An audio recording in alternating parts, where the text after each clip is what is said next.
Assalamualaikum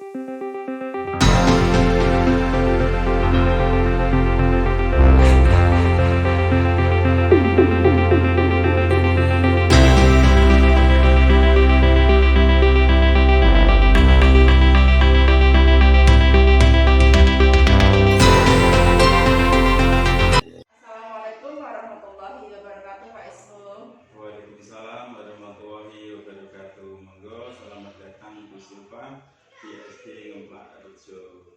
Mungkin ini yang pertama kali atau sudah berkali-kali ke sini? Sudah lama, Pak. Oh, gitu. Dulu pernah pas jadi pengawas. Oh, cuma untuk ketemu saya baru kali ini ya. Bagaimana apa yang bisa saya bantu untuk kegiatan Bu Silva dalam rangka menyelesaikan tugas-tugas guru penggerak? Terima kasih, Pak Isnu. Nanti saya sedikit kepengen informasi dari Pak Isnu mengenai kebijakan pengambilan keputusan sesuai nilai-nilai kebajikan sebagai pemimpin. Bagaimana kabarnya Pak Isnu hari ini? Alhamdulillah baik, sehat. Tadi juga sudah habis upacara bersama anak-anak kelas 1 sampai kelas 6 dan suasananya juga cerah sehingga bisa melaksanakan upacara dengan hikmat. Bagaimana kabar tentang Bu Silva hari ini? Alhamdulillah baik, Pak, sehat. Sehingga dapat di sini untuk melakukan kegiatan wawancara hari ini. Sebelumnya saya mengucapkan terima kasih kepada Pak Isnu karena sudah meluangkan waktunya untuk kegiatan wawancara hari ini. Terkait kegiatan wawancara mengenai pengambilan keputusan mengenai nilai-nilai kebajikan sebagai seorang pemimpin, nanti ada beberapa pertanyaan yang saya ajukan kepada Pak Isnu. Terima kasih, Pak. Yang pertama, selama ini bagaimana Pak Isnu dapat mengidentifikasi bahwa masalah yang timbul itu merupakan masalah dilema etika atau rujukan moral? Yang pertama kali untuk menghadapi permasalahan itu adalah saya lihat dulu apakah masalah itu termasuk dilema etika atau rujukan moral, sehingga setelah kita tahu bahwa dilema etika itu adalah permasalahan baik-baik dan kita harus mengambil satu keputusan, sedangkan rujukan moral itu adalah baik dan kurang baik dan kita lebih mengedepankan yang terbaik, maka itu selalu saya identifikasi dulu, saya lihat permasalahan tersebut. Begitu, Bu Silva. Memang untuk mengidentifikasi masalah bahwa itu rujukan moral atau dilema etika, kita dapat mengetahuinya dari akar masalahnya ya, Pak ya. Kalau memang itu yang muncul adalah masalahnya benar, lawan benar itu merupakan dilema etika.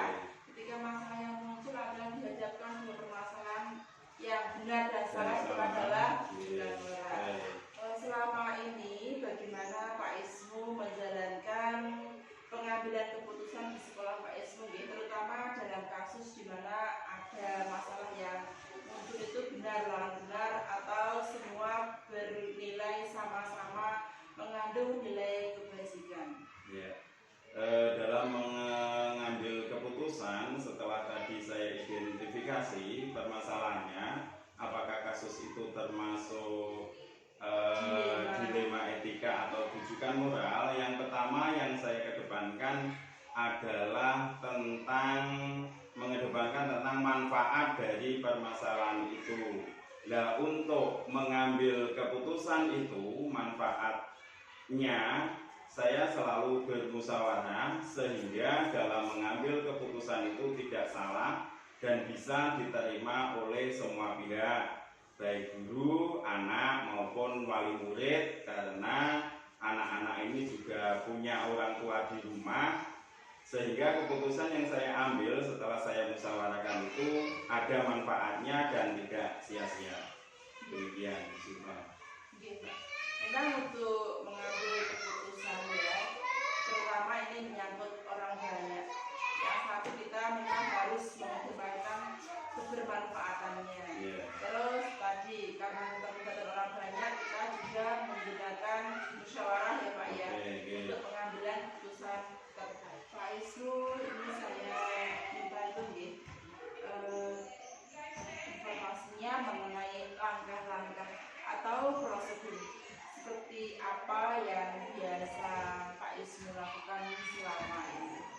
Oke, untuk langkah-langkah atau prosedur yang pernah terjadi di sekolah ini, seperti tahun kemarin ada satu permasalahan kecil, namun alhamdulillah kita bisa mengatasinya demi kebaikan kita bersama, yaitu ketika terjadi ujian kelas 6. Saya yakin bahwa guru kelas 6 sudah memberi pelajaran tambahan untuk anak-anak supaya anak-anak mendapatkan nilai prestasi yang sangat baik. Kemudian saya lihat anak-anak juga antusias dalam menghadapi ujian sekolah. Anak-anak juga sudah rajin belajar di rumah. Namun pada hari itu, pada hari tertentu itu ketika anak-anak melaksanakan ujian sekolah, ada satu anak yang kurang percaya diri. Catatan dari rumah digunakan untuk menyontek, sehingga kami sebagai guru pengawas demi kebaikan kita bersama, kebaikan anak-anak dan kebaikan sekolah, maka contekan anak itu saya ambil atau diambil oleh guru yang bersangkutan yang melakukan pengawasan ujian pada hari itu. Dan anak tersebut diberi nasihat, diberi bimbingan oleh bapak dan ibu guru supaya dia tidak melakukan hal tersebut lagi, karena bisa merugikan bagi dirinya sendiri dan juga merugikan temannya atau orang lain. Bahkan nantinya malah nanti dia menjadi anak yang tidak percaya diri, bergantung pada orang lain atau bergantung pada hal-hal yang tidak baik. Demikian Ibu semua dalam menghadapi permasalahan yang pernah kami hadapi ketika itu. Nanti itu langkah-langkahnya sesuai masalah yang timbul ya Pak. Iya. Kalau dihadapkan lagi itu anak kalau sesuai peraturan, dia berhenti tidak berdasarkan tes, maka itu sangat merugikan. Kalau itu sudah kebenaran. Terus anak itu berusaha untuk mendapatkan yang terbaik juga, dia menurut anak itu juga langkah yang benar. Tapi itu perlu diluruskan ya Pak ya. Disitulah peran guru untuk memberi bimbingan kepada anak bahwa hal yang dilakukan itu tidak baik dan sebaiknya dia melaksanakan ujian itu dengan tata tertib yang benar sesuai dengan aturan yang ada. Akhirnya dari para guru, para sekolah juga, anak juga berdiskusi. Iya, kami berdiskusi bagaimana baiknya kebaikan untuk semua, baik untuk anak dan baik untuk sekolah. Kemudian ini selama Pak Isnu menjabat sebagai kepala sekolah ya Pak, hal-hal apa saja yang selama ini dianggap efektif dalam pengambilan keputusan pada kasus-kasus dilema etika Pak Isnu? Iya, yang sering saya lakukan untuk menganggap pengambilan keputusan pada kasus-kasus dilema etika, yaitu kami selalu bermusyawarah. Kami selalu mengadakan pendekatan baik kepada anak maupun kepada bapak dan ibu guru dan kepada wali murid. Kami sering mengadakan musyawarah, terutama dalam menghadapi ujian sekolah, karena itu menentukan masa depan anak. Kami selalu mengajak untuk orang tua mengawasi anak-anaknya dalam melaksanakan tugas akhir sekolah, terutama dalam menghadapi ujian sekolah. Di sini yang Pak Isnu dianggap efektif dalam pengambilan keputusan memang itu ada hubungan yang baik ya antara anak, guru, plus wali murid, terus masyarakat sekitar. Kemudian hal-hal apa saja yang selama ini merupakan tantangan dalam pengambilan keputusan pada kasus-kasus dilema etika? Biasanya tantangan yang saya hadapi terjadi adalah sekolah menyadari bahwa wali murid itu mempunyai pekerjaannya itu berbeda-beda. Ada yang jadi petani, ada yang menjadi tebang tebu karena wilayah sini adalah wilayah tebunan, sehingga ketika saya ajak bermusyawarah ada beberapa wali murid yang tidak bisa datang, sehingga ketika kami mengambil keputusan itu tidak semua wali murid dia tidak tahu keputusan apa yang sedang saya musyawarahkan di sekolah, sehingga setelah musyawarah itu selesai dan menghasilkan keputusan, kami berusaha untuk memberitahu wali murid yang tidak datang apa keputusan yang sudah saya sepakati bersama di sekolah, sehingga wali murid yang tidak datang memahami dan bisa melaksanakan keputusan atau peraturan yang pada saat itu kami musyawarahkan bersama demi kebaikan anak, kebaikan masa depan anak, dan juga orang tua, karena kami mengedepankan bagaimana orang tua itu memahami aturan-aturan yang ada di sekolah. Ini secara keseluruhan masalah yang timbul ya Pak, yang di kan memang itu kurang adanya kekompakan ya Pak ya. Kurang kompak. Tidak selalu serta-merta semuanya ada dengan. Betul. Kemudian apakah Pak Isnu memiliki jadwal atau tata cara dalam menyelesaikan masalah dilema etika, atau Pak Isnu itu menyelesaikannya seketika itu juga saat ada masalah, kemudian bentuk dan prosedurnya seperti apa Pak Isnu? Iya, seperti tadi sudah saya jelaskan, ketika ada anak yang melakukan kecurangan atau tindakan yang tidak baik, saya berusaha untuk menyelesaikan hari itu juga.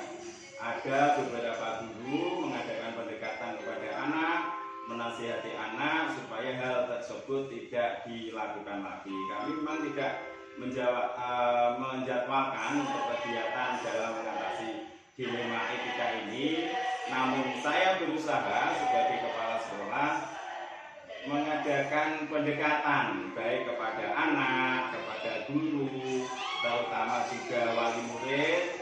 Kemudian kami juga sering bermusyawarah kepada wali murid supaya anak-anak ini tidak takut di dalam dengan bapak dan ibu guru, dengan kepala sekolah juga, sehingga terjalin hubungan yang baik, saling nyaman, anak belajar di sekolah tidak mengalami ketakutan, dan guru juga nyaman dalam menyampaikan materi-materi pelajaran demi meningkatkan prestasi anak-anak di sekolah.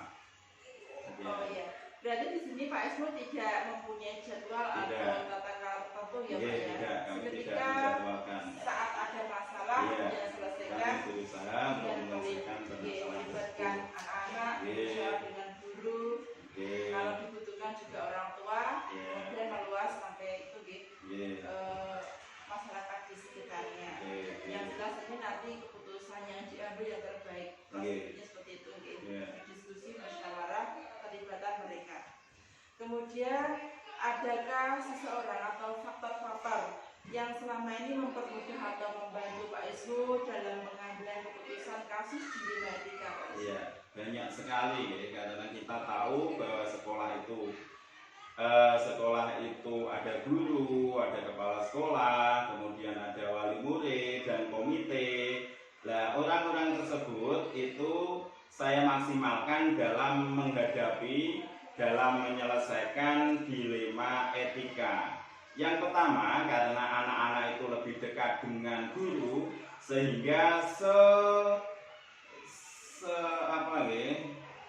sesering mungkin untuk guru itu berkomunikasi dengan anak-anak. Kalau ada permasalahan juga segera diutarakan, sehingga permasalahan itu bisa selesai di sekolah dan tidak meluas sampai keluar sekolah. Masalahnya dikhawatirkan ketika di sekolah ada permasalahan tidak diselesaikan di sekolah, anak lapor kepada orang tua tidak menerima, sehingga orang tua ke sekolah, nah itu nantinya akan semakin permasalahan semakin sulit. Sehingga kami yang pertama adalah guru kelas.